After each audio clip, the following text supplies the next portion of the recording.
Over the last 2 years, people have paid me anywhere between $100 and $150,000 for the same knowledge. The same coffee, but different cups. So in this video, I'm going to show you exactly how that is possible and how you can build the same pricing system in your own coaching or consulting business. I'll walk you through the 5 key principles, and by the end, you'll know not just what to charge, but how to use pricing as a system that filters, qualifies, and collects cash from dream clients without having to convince and force people into the same one offer. So let's get into it. Let me show you something that changed the way that I think about pricing forever. Because over the last few years, people have transacted with me in all of these ways that I'll mention to you. I've had people pay me $100 for a one-time 2-hour online workshop. I've had people pay me $2,000 for a single consulting call. One guy paid me $63,000 for 18 months of mentorship and $150,000 over 12 months through working with my agency. That's also my best and biggest clients. The core premise here is it's different prices, different time frames, different levels of access. But here's the thing. It was the same knowledge every single time. It's the same thread, right? It's the same coffee served in different cups. Most coaches and consultants that I talk to, they believe that in order to charge more, they need to hit another revenue milestone, acquire another skill set, more years of experience. They need to develop this new product or roadmap, or they need more credentials to justify a new or a higher price tag. And that's really not how it works. What changes is not the coffee, it's the cup, right? A $100 workshop is a one-time thing. Low commitment, you get the resources and the knowledge and you move on with your life.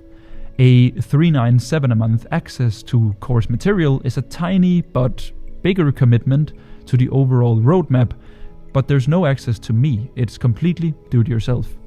Then we have a $1,500 or a $3,500 month with a 12-month commitment period. That's a larger commitment to an ongoing relationship, to a community, to speed, proximity, and to the bigger picture. And at the end of the day, it's the same knowledge, but just completely different experiences for the people receiving the knowledge. And that is what a menu card is built upon. It's not about creating new expertise, a new product, or a new roadmap every time you want to charge more or develop your ways of serving your audiences, right? It's about creating new cups and items for the things that you already know, matched kind of to the different people, what they need at the different stage of their journey and how fast they want it, right? A barista at a local coffee shop doesn't change the recipe every time someone orders. They use the same coffee every time, right? The menu changes, the price changes, but the coffee stays the same. So now you understand what items you're actually selling. The question is, who are you selling it to and at what price? And that is where barrier to entry comes in. Because every price point you set is doing 2 things at once. It is collecting money and it is filtering people. Most coaches and consultants only think about the first part.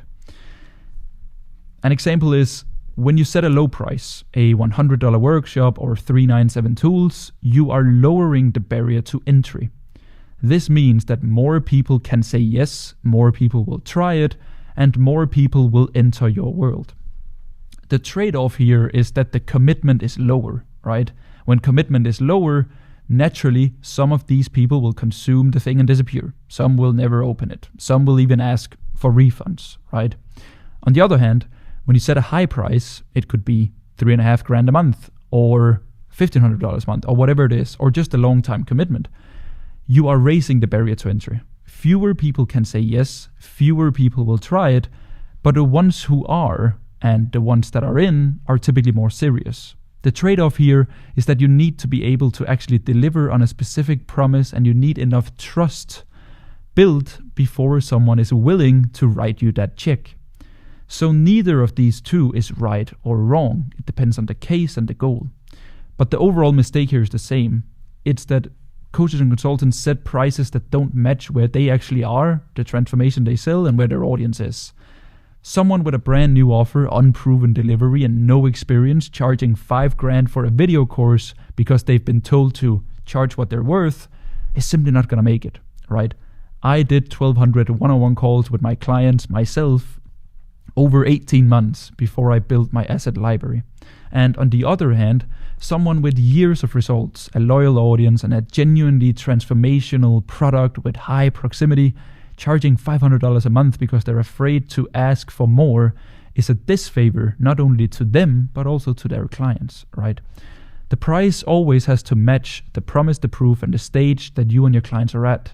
So if you are testing a new offer, especially anything high ticket, go for paid in fulls, right? For the first 5 to 10 seats, keep the barrier higher and protect yourself while you prove the delivery and do anything you can to make sure that your clients succeed.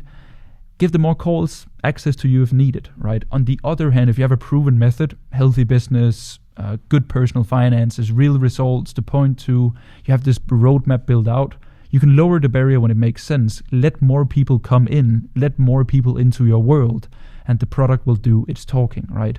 The price is not just a random number. It's a signal about who is this for and what are they committing to. So just set it accordingly. And once you've set the right barrier to entry, the next question becomes, what exactly are you promising and who are you promising it to? All right. So here's a rule that I follow that has made my client relationships, I would say, dramatically better. It is that your level of promise must match your level of qualification. So if your promise is vague, learn from me, get my knowledge, consume my trainings, then your qualification can be 0, right? Because you don't need to qualify people on learning from you. But if your promise is specific, I will get you to $500,000 a year in profit, then your level of qualification has to match that promise. Because I know that I cannot get everyone to $500,000 a year. There are requirements after having worked with so many different clients, right? People need to have somewhat of a proven offer, somewhat of an existing audience, a few case studies. They must be willing and able to create content, and they must have a genuine desire to show up and do the work. If those things are not present when someone comes to me, I cannot fulfill the goal that I've set for the partnership of making $500,000 a year, and taking their money would be dishonest. It would be better to just give them tools and trainings, right? And this is where most consultants and coaches get in trouble. They make a very big specific promise. I will get you to $10,000 a month. I'll build your full acquisition system. I will double your revenue in 90 days. And then they let anyone in because they want the money. And then they can't deliver. The client is unhappy. The refund conversation happens. The testimonial never really arrives, and the reputation takes a hit.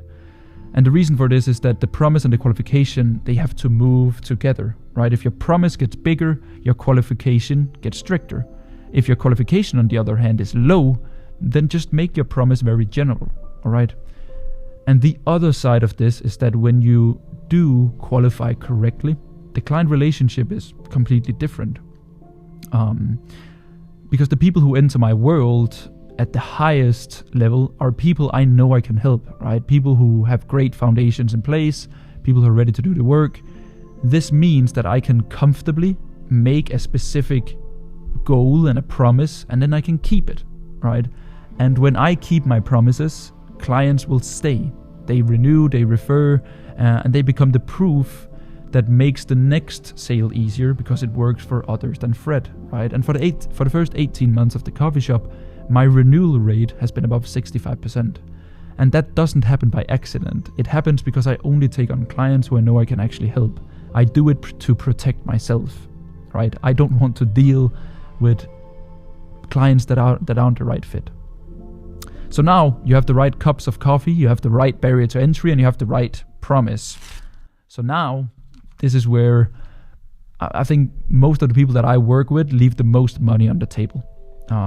Before I get into it, I want you to remember a specific number going through point number 4 here. 56.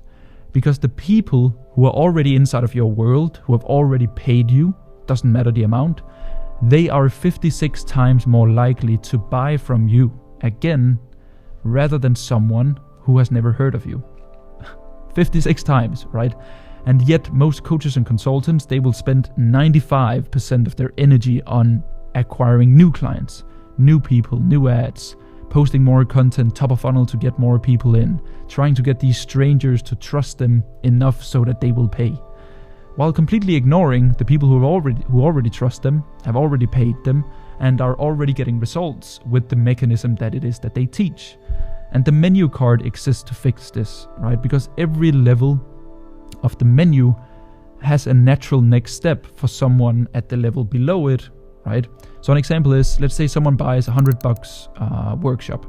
They will get a taste of how I think and teach, and the natural next step would be to give them all of my tools and trainings, right? When they are in tools and trainings, they start getting results, the bigger picture, and then they want more speed and proximity. The natural next step is Fred's Inner Circle, group and community. Someone in Fred's Inner Circle now hits a ceiling that needs more direct attention, speed and proximity. And the natural next step here is one-on-one, right? On-demand calls and a private Slack channel. And the way that you move people between these levels is not a pitch. It's with an offer framed as an upgrade, all right? Because you don't want to ask someone to buy something new. Like, then they will feel that the thing that they have now is not the right thing. So we want to credit their last purchase onto the next. An example is this. Hey, given the progress you've made over the last few months, I think you'd benefit more from direct access right now. I can credit what you've already paid and move you up. The difference is just the gap between where you are and where you're going, right? And that's a completely different conversation than, I have a new offer, would you like to buy something from me again? One of them feels like a natural progression because the client is developing. The other feels like a new sale and a sales call. The thing here that determines it is the timing. Upsell clients when they're winning and when they need it, not when they're struggling. That makes no sense. When a client just had a breakthrough, signed a new client, hit a milestone, had a result they're excited about, that is the moment to move them up if they need it. That's the main thing here, if they need it. Not because you need the sale, but because it could help them. Because at this time their confidence is high and the investment feels more justified and they're in a better state of mind, right? Upselling a client who is frustrated or stuck is a much harder conversation and can often have the opposite effect, right? A good rule of thumb that I follow is the more someone has paid me, the less pitching and upselling I do. I don't want to pitch my close, high-ticket clients, but I'm fine with asking someone who's bought a $100 workshop ticket if they need help with something else, right? I want to protect these relationships so that you're not constantly selling your clients. That's not how it should be. Just ask if they need more help. And then, once you have ascension working and the menu card is going, the final piece is making sure that the whole system holds together over time. And that is what the last point, financial engineering, is all about. Because most people think that pricing, that they see it as a single decision. Like, what do I charge for this thing? I think about it as an ongoing system. And the foundation of the system is understanding three things. It's about which season that you're in with your business and personal life, how to collect cash from multiple points in the client relationship, ascension, at the same time. Let's do structure first. I forgot the last one. I'll probably get to it. So paid in fulls is what you're going to use when you want to optimize for cash collection. A specific time frame, a specific transformation, a specific price paid once. Then we have monthly recurring is what you use when you want stability and growth, predictable income, a compounding client base, a business that feels like it has a floor, but just keep in mind that it only takes one bad day for a client and then they can cancel. The third thing is profit share, is what you use on long-term partnerships where you are deeply involved in the outcome and confident enough in the results so that you can tie it to your own income, right? None of these is better than the other. The right one depends on where you are and what you're selling, all right? PIFs, MRR, profit share. Then we have the second thing, which is seasons. I think about my business in 3 cycles. I have a bulk phase. It's when the infrastructure is ready. The offer is proven and the goal is growth, right? New clients, volume, speed. Second phase is a maintaining phase. It's when you hold what you have. Maybe you invest into something else, relationship, a new skill, a new part of your life. Your business exists to support your life, right? So it's completely fine if you have a season where you just want to maintain and do something else. And then the third phase is cut. It's when you fine tune everything. You basically just like build the foundation, tighten the pricing up, make sure the menu card is ready for the next season of bulk. And most people are in a cut phase right now, and they don't know it because they're trying to bulk when they should be cutting. Like adding new clients to a delivery system that isn't ready, chasing volume when the product needs refinement. This is not how you're going to build a business that you love and attract good clients. Knowing your season tells which moves to prioritize. In a bulk phase, you want to go after new clients and paid in fulls, typically, if you want to focus on cash collection. In a cut phase, go after continuity, referrals, and MRR, typically, in my opinion. And then there's one pricing principle that sits above all of this, which is really good for renewals. It's the price someone paid you the first time is the price that they should pay you forever. So whenever a client renews with me, I honor where they started at, right? Not because I have to, but because loyalty deserves to be rewarded.